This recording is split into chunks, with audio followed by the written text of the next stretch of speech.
Yes, of course. Every time na hindi ako busy at pag may free time ako, palagi ako mag-update sa inyo with my daily mini vlogs. Good morning mga vlogs! So it's a beautiful day at ang ganda ng weather. Sana lang talaga wag umulan today. Welcome sa tindahan ni Mang Elmer Charles! So mga vlogs, check out na yung ating mga guests.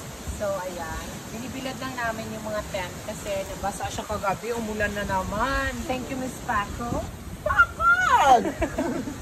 So, naglilinis kami ng CR. Kasi para fresh. Sana hindi na naman umulan. Because it's Friday and hopefully more guests to come today. So, katatapos lang namin mag-breakfast mga vents. At back to work after resting. At nag-clearing na yung aking nakshis. At sinisimulan ng bunutan yung ating mga kokoprahen for today. At inaayos din na Ruel yung net filter natin. Dahil nasira siya nung tumaas yung tubig. Dahil nitong sunod-sunod na naman ang pag-uulan. At yung mga nagko-comment dyan, ang taas ng lababo namin. Yes, kalma lang kayo mga vets. And thank you sa suggestions ha.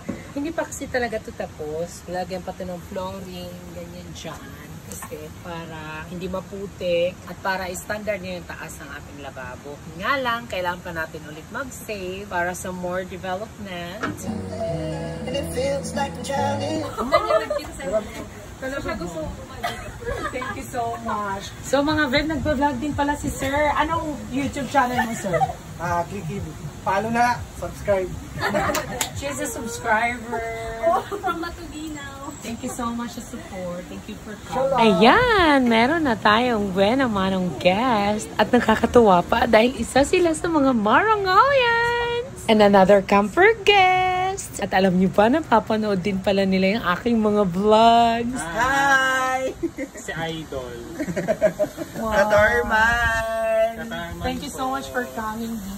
So mga Vems, they are also vlogger. Ano yung page niyo, ma'am? Happy Camper! And so ayan, nagsiset up na sila ng kanilang camping tent. At ang perfect na spot na napili nila dahil malapit mismo sa Batis. Sobrang relaxing. Dahil hindi pa nga natin afford maglagay ng mga amenities, so nagbalagay ako ng mga duyan para ma-enjoy ito ng ating mga guests. So may another camper start tonight. So magsiset up na kami ng panggatong for their bonfire later. At lalagay na namin itong string lights para all set na bago maggabi. So lalagyan natin sila ng extension wiring. So bibigyan natin sila ng table and chairs.